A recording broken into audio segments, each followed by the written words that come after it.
Please kindly click on the red subscribe button below this video and subscribe to our YouTube channel. Thanks, God bless you as you do this.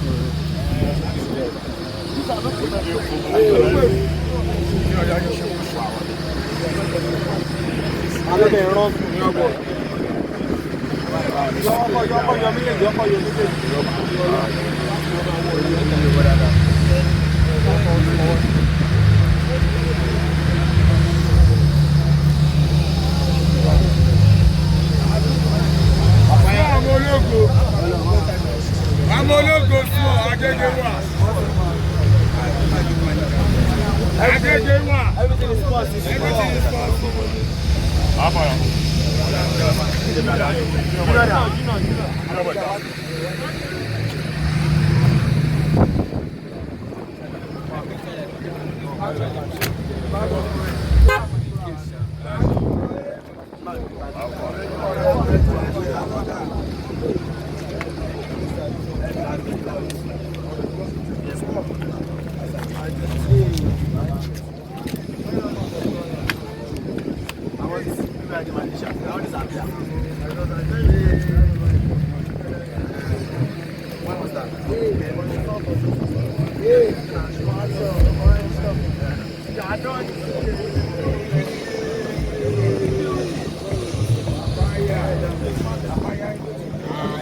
Papaya is here. Keep your money.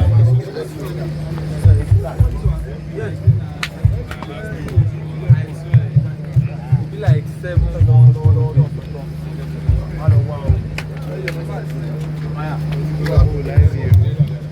Thank you so much for watching our videos, and importantly, you need to subscribe because we drop videos almost every day. Any events going on in Nigeria, Gua TV is always the first to get there, so you just need to subscribe unless you'll be missing out. And how to subscribe? There's a circle here written Gua TV. Click on it, you see a subscribe button. Click on the subscribe button. That's all. And if any event just take place or you heard something, just go on YouTube, search for Gua TV. You see the. And if you have a big show coming up, any event, you can call us.